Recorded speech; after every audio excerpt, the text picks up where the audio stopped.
तो गाइस आप लोगों का स्वागत है हमारे आरबी ऑफिशियल 07 में। हम लोग फिर से एक न्यू रिक्रूटमेंट के बारे में डिस्कस करेंगे जो Orissa left irrigation corporation limited की ओर से आपका वैकेंसी रिलीज़ किया गया है। आप यहां पे गवर्नमेंट ऑफ इंडिया उड़ीसा की ओर से आपका निकाला गया है। आप यहां पे देख सकते हैं कि recruitment in various technical and ministerial post in Orissa left irrigation corporation limited ILIC limited की ओर से आपका यहाँ पे वैकेंसी रिलीज़ किया गया है। आपका official website Orissa left dot com में जाकर आप इस फॉर्म के लिए अप्लाई कर सकते हैं। उसके बाद यहाँ पे आपका दिया गया है आप एप्लीकेशन आप अप्लाई कर सकते हैं 11/4/2023 को ही आपका फॉर्म रिलीज़ कर चुका है। उसके बाद आपका लास्ट डेट रहेगा 10/5/2023 तक आप इस फॉर्म के लिए अप्लाई कर सकते हैं।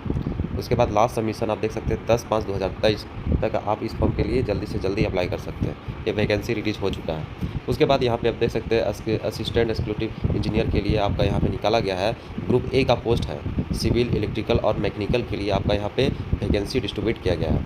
यहाँ पे आप नंबर ऑफ पोस्ट आप देख सकते हैं कि AEE के लिए आपका सिविल के लिए आपका 44 पोस्ट आपका रिलीज़ किया गया है और कैटेगरी वाइज आपका यहाँ पे वैकेंसी डिस्ट्रीब्यूट किया गया है।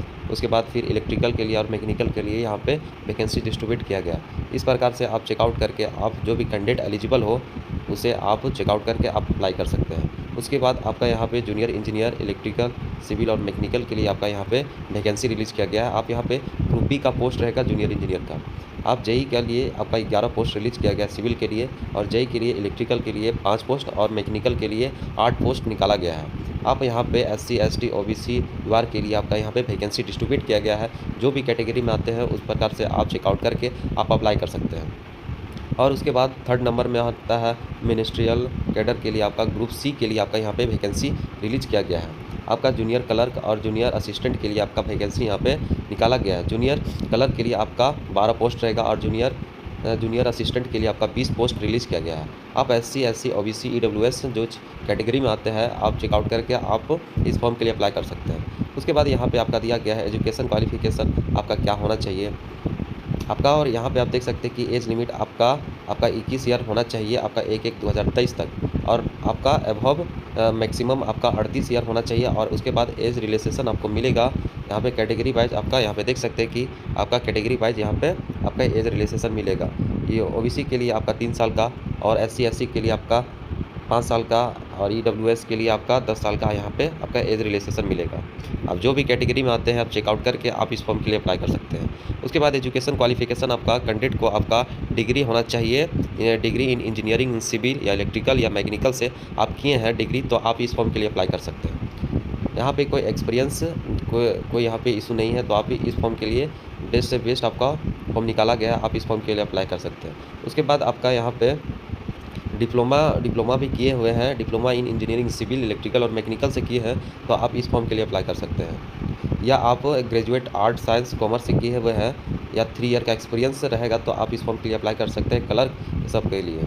उसके बाद यहाँ पे आप देख सकते हैं सिलेक्शन मेथड आपका यहाँ पे group A B C service रहेगा आपका और इसी प्रकार से आपका यहाँ पे कंडक्ट वाइवा आपका लिया जाएगा। उसके बाद देख सकते हैं वाइवा ग्रुप A सर्विस के लिए management after verification original certificate and document and final marks will be selected the name of suitable candidate के लिए आपका मेरिट लिस्ट बनेगा। उसके बाद आपका यहाँ पे आपका सिलेक्शन हो जाएगा। एप्लीकेशन भी आपका यहाँ पे UR के लिए आपका 500 रुपये लिया जा रहा है और उसके बाद अदर के लिए आपका 300 रुपया यहाँ पे लिया जाएगा। उसके बाद आप यहाँ पे आप net banking credit card debit card UPI से आप इस फॉर्म के लिए अप्लाई कर आप एप्लीकेशन फ़ी आप सबमिट कर सकते हैं। उसके बाद यहाँ पे अदर एलिजिबिलिटी क्राइटेरिया आपको फर्स्ट ऑफ ऑल आपका इंडियन सिटीजन होना चाहिए।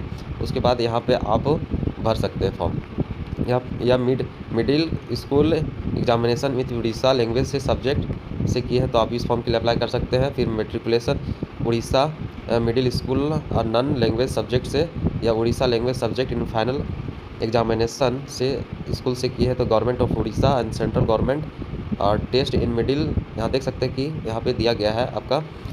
इस प्रकार से आप जो भी कैंडिडेट एलिजिबल हो उसे चेकआउट रीड आउट करके आप इस फॉर्म के लिए अप्लाई कर सकते हैं। और भी पॉइंट है आप यहाँ पे सिंपली देख लीजिएगा और भी बहुत चीज़ें सर्टिफिकेट आपका कौन सा लगेगा OBC SC ST के लिए वुमेन के लिए यहाँ पे कास्ट सर्टिफिकेट अब जो भी यहाँ कैंडिडेट एलिजिबल हो उसे आप अच्छी तरह से रीड आउट करके आप इस फॉर्म के लिए अप्लाई कर सकते हैं, या हमें कमेंट कीजिएगा। कोई भी प्रॉब्लम होती है तो हमें कमेंट कीजिएगा, मैं आपको सॉल्व कर दूँगा। आज के लिए इतना ही, धन्यवाद।